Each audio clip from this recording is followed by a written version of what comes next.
नमस्कार दोस्तों, आज की इस क्लास में हम भारत के संविधान में उपराष्ट्रपति के बारे में पढ़ना स्टार्ट करेंगे।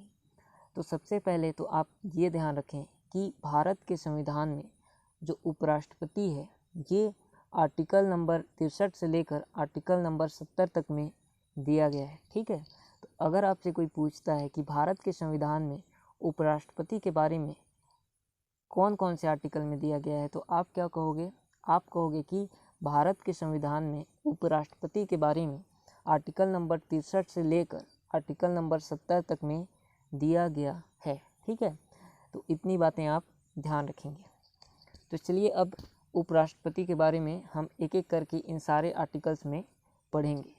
तो आज के इस क्लास में हम आर्टिकल नंबर 63 और आर्टिकल नंबर 64 इन दो आर्टिकल्स के बारे में पढ़ेंगे और बाकी के आर्टिकल्स हम आगे के जो क्लासेस आएंगी उनमें कवर करेंगे। ठीक है, तो चलिए देखते हैं कि आर्टिकल 63 और 64 में उपराष्ट्रपति के बारे में क्या चीज़ें दी गई हैं। तो सबसे पहले बात करते हैं आर्टिकल 63 की। ठीक है, तो ये जो आर्टिकल 63 है ये बहुत सिंपल सा आर्टिकल है। इसमें सिर्फ इतना कहा गया है कि भारत में एक उपराष्ट्रपति का पद होगा। ठीक है, आर्टिकल नंबर 63 में सिर्फ इतना कहा गया है कि भारत में उपराष्ट्रपति का एक पद होगा। ठीक है, तो अगर आपसे कोई पूछता है कि भारत के संविधान के आर्टिकल 63 में क्या दिया गया है, तो आप क्या कहोगे कि भारत के संविधान के आर्टिकल 63 में उपराष्ट्रपति का पद दिया गया है। ठीक है, या भारत के संविधान का आर्टिकल 63 उपराष्ट्रपति के पद के बारे में बात करता है और कहता है कि भारत में उपराष्ट्रपति का एक पद होगा। ठीक है, तो आई होप ये आर्टिकल 63 आपको अच्छे से समझ में आ गया होगा। एक बार फिर से देख लो, भारत के संविधान के आर्टिकल 63 के तहत भारत में उपराष्ट्रपति का एक पद होगा। ठीक है, तो यहाँ से आपके एग्जाम में क्वेश्चन भी इसी तरीके से पूछे जाएंगे कि भारत के संविधान का वह कौन सा आर्टिकल है जो कि उपराष्ट्रपति के पद के बारे में बात करता है। तो वहाँ पे आपका आंसर हो जाएगा आर्टिकल 63। ठीक है, या ऐसे भी क्वेश्चन पूछा जा सकता है कि भारत के संविधान का आर्टिकल 63 आर्टिकल 63 किसके पद के बारे में बात करता है, तो वहाँ पे आपका आंसर हो जाएगा उपराष्ट्रपति के पद के बारे में। ठीक है, तो आई होप आर्टिकल 63 आपको बहुत अच्छे से क्लियर हो गया होगा। चलिए अब अगले आर्टिकल 64 के बारे में बात करते हैं। तो आर्टिकल 64 इसमें क्या दिया गया है कि इसमें ये बताया गया है कि उपराष्ट्रपति राज्यसभा का पदेन सभापति होता है। ठीक है, अब आप सोच रहे होंगे ये पदेन सभापति क्या होता है। तो देखो, मतलब जो व्यक्ति, मतलब पदेन सभापति का मतलब होता है कि जो व्यक्ति उपराष्ट्रपति के पद पर होगा, ठीक है, वह अपने आप ही राज्यसभा का सभापति बन जाएगा अपने पद की वजह से। ठीक है, मतलब जो व्यक्ति उपराष्ट्रपति के पद पर होगा वह व्यक्ति अपने आप अपने पद की वजह से राज्यसभा का सभापति बन जाएगा। और कैसा सभापति? क्योंकि पद की वजह से बन रहा है तो इसे हम कहेंगे पदेन सभापति। ठीक है, तो उपराष्ट्रपति क्या होता है?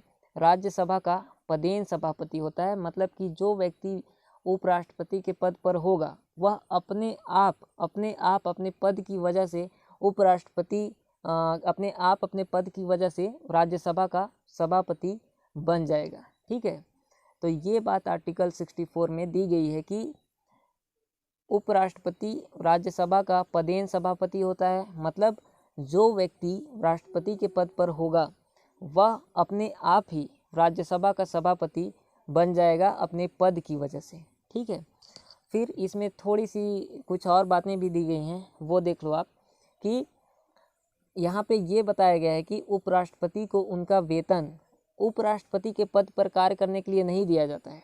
ठीक है, तो फिर किसके लिए दिया जाता है? अभी मैंने आपको बताया कि उपराष्ट्रपति राज्यसभा के पदेन सभापति होते हैं। ठीक है, मतलब जो व्यक्ति उपराष्ट्रपति के पद पर होगा वह व्यक्ति अपने आप राज्यसभा का सभापति बन जाएगा अपने पद की वजह से।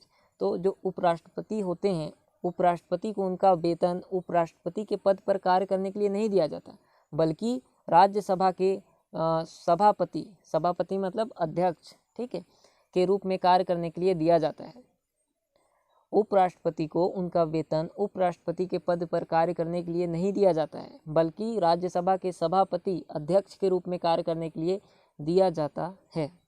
तो इतनी बातें आर्टिकल 64 में दी गई हैं। एक बार फिर से देख लो, आर्टिकल 64 में ये दिया गया है कि जो उपराष्ट्रपति होंगे वह राज्यसभा के पदेन सभापति होंगे। ठीक है, उपराष्ट्रपति राज्यसभा का पदेन सभापति होता है या होगा।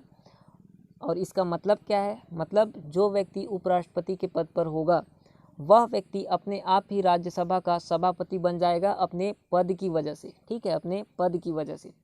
और फिर इसमें यह बताया गया है कि उपराष्ट्रपति जी को उनका वेतन उपराष्ट्रपति के पद पर कार्य करने के लिए नहीं दिया जाता है, बल्कि राज्यसभा के सभापति अध्यक्ष के रूप में कार्य करने के लिए दिया जाता है।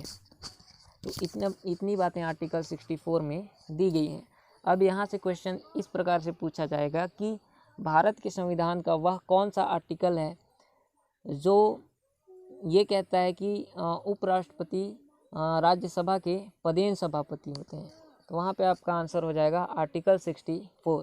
ठीक है, फिर यहाँ से इस टाइप का क्वेश्चन पूछा जाएगा कि उपराष्ट्रपति को उनका वेतन किसके लिए दिया जाता है। तो वहाँ पे आपका आंसर हो जाएगा कि उपराष्ट्रपति को उनका वेतन उपराष्ट्रपति के पद पर कार्य करने के लिए नहीं दिया जाता है, बल्कि राज्यसभा के सभापति के रूप में कार्य करने के लिए दिया जाता है। तो आई होप आर्टिकल 63 और आर्टिकल 64 आपको अच्छे से क्लियर हो गया होगा। तो एक बार आपको मैं फिर से बता देता हूँ। आर्टिकल 63 में सिर्फ इतना कहा गया है कि भारत में उपराष्ट्रपति का एक पद होगा। ठीक है, आर्टिकल 63 खत्म। फिर आर्टिकल 64 में ये कहा गया है कि जो उपराष्ट्रपति होंगे वो राज्यसभा के पदेन सभापति होंगे। पदेन सभापति का मतलब जो व्यक्ति उपराष्ट्रपति के पद पर होगा, ठीक है, वह व्यक्ति अपने आप राज्यसभा का सभापति बन जाएगा अपने पद की वजह से। ठीक है, और यहाँ ये भी बताया गया है कि उपराष्ट्रपति को उनका वेतन उपराष्ट्रपति के पद पर कार्य करने के लिए नहीं दिया जाता, बल्कि राज्यसभा के सभापति अध्यक्ष के रूप में कार्य करने के लिए दिया जाता है। तो ये आर्टिकल 63, आर्टिकल 64 आपको अच्छे से समझ में आ गए होंगे। तो मिलते हैं अगले क्लास में अगले आर्टिकल 65 के साथ। तब तक के लिए धन्यवाद।